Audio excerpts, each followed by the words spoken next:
साथियों, जैसा कि आप लोग जानते हैं कि अभी हाल ही में सुप्रीम कोर्ट ने एक सब कास्ट कैटेगराइजेशन के बारे में जजमेंट पास किया था। अगर आप लोगों के इसके बारे में नहीं पता तो मैं आप लोगों से दरखास्त करूंगा कि आदरणीय बहन कुमारी मायावती जी ने इस पे प्रेस कॉन्फ्रेंस कर हम सबको आगाह भी किया है और इसी से रिलेटेड हम सब ने बहुजन समाज पार्टी ने भारत बंद भी किया था कुछ दिन पहले।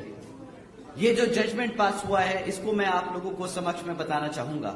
साथियों, अब राज्य की सरकारें SC/ST के अंतर्गत अपने राजनीतिक लाभ के लिए अपनी मर्जी से किसी भी SC/ST जाति को आरक्षण का लाभ दे सकती है और अपनी ही मर्जी से उससे आरक्षण का लाभ छीन सकती है।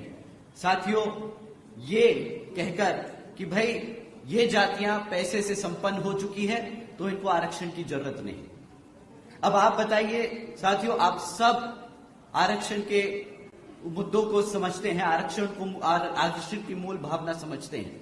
हम सब जानते हैं कि आरक्षण की मूल भावना प्रतिनिधित्व की है, समाज को आगे बढ़ाने की है एक साथ। लेकिन ये लोग बार बार ऐसी जजमेंट पास कर इसको गरीबी हटाओ गरीबी मिटाओ जैसी योजना बनाने की कोशिश करते हैं।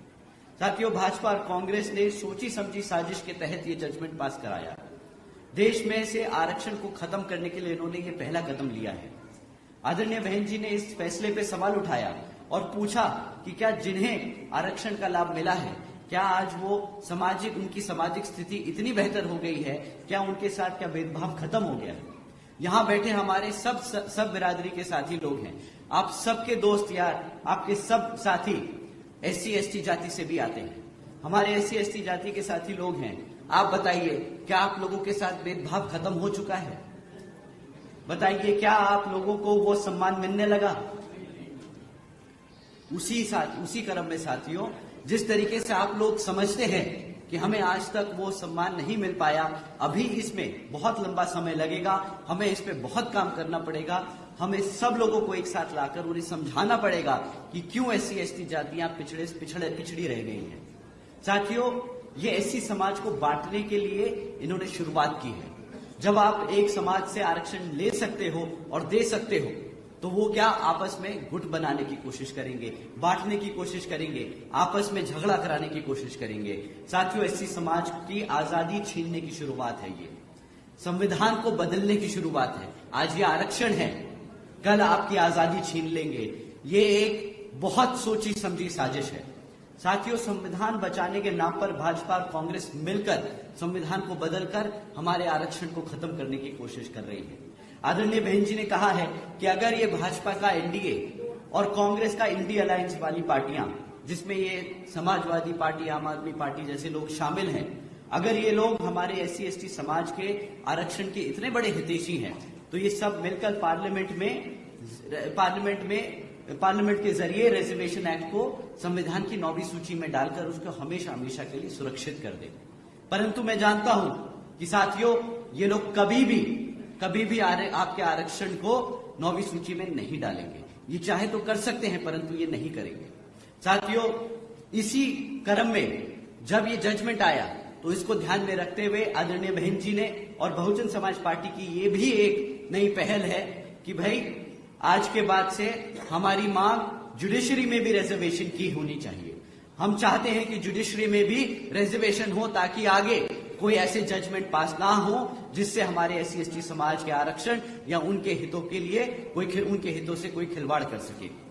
साथियों, जब बात आरक्षण की होती है तो पिछले लोकसभा चुनाव में अभी 6 महीने भी नहीं हुए, ये राहुल गांधी जी, कांग्रेस के लोग संविधान की किताब दिखाकर आपको बोलते रहे, SC/ST समाज से बोलते रहे कि भाई हम तुम्हारे संविधान के लिए लड़ रहे हैं, तुम हमें वोट दो, हम तुम्हारे आरक्षण को बचाएंगे।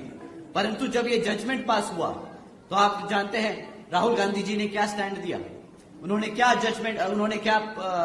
अपना डिसीजन दिया? कुछ नहीं, मुंह पे चुप्पी साधे विदेश भाग गए और पीछे से खरगे जी को आगे कर दिया। कांग्रेस के राष्ट्रीय अध्यक्ष श्री खरगे जी ने प्रेस कॉन्फ्रेंस करके उन्होंने स्टेटमेंट पास करी कि भाई आरक्षण तो पंडित नेहरू जी और गांधी जी की देन है। भाई ये समझते हैं कि भाई संविधान में आरक्षण बाबा साहब ने नहीं दिया, ये कहते हैं पंडित नेहरू जी और गांधी जी ने दिया है हमारे समाज को आरक्षण। अब राहुल गांधी जी तो चुप बैठे, विदेश पहुंच गए, वहां पे किसी ने उनसे सवाल कर लिया, तो भाई आप बताइए रिजर्वेशन पे ये जो जजमेंट आया उसका क्या है? तो वो वहीं पे जजमेंट अपने स्टैंड क्लियर करके बोलते हैं, भाई जिस दिन हमारा अच्छा समय आएगा उस दिन हम संविधान से आरक्षण खत्म कर देंगे। अब आप बताइए, ये आदमी जो गांव गांव गली गली मोहल्ला मोहल्ला घूम के आप लोगों को बता रहा था कि मैं आपके आरक्षण को बचाऊंगा, आपके संविधान को बचाऊंगा, उसे पहला मौका मिलता है उसी में बोल देता है कि जिस दिन मेरा अच्छा समय आएगा, कांग्रेस पार्टी का अच्छा समय आएगा, हम आरक्षण खत्म कर देंगे। अब आप ही बताइए, क्या कांग्रेस को हक है? आप लोग मानते हैं कि कांग्रेस को वापस आना चाहिए अपने हरियाणा में? आपको लगता है क्या कांग्रेस पार्टी आपके समाज के हित में काम करेगी?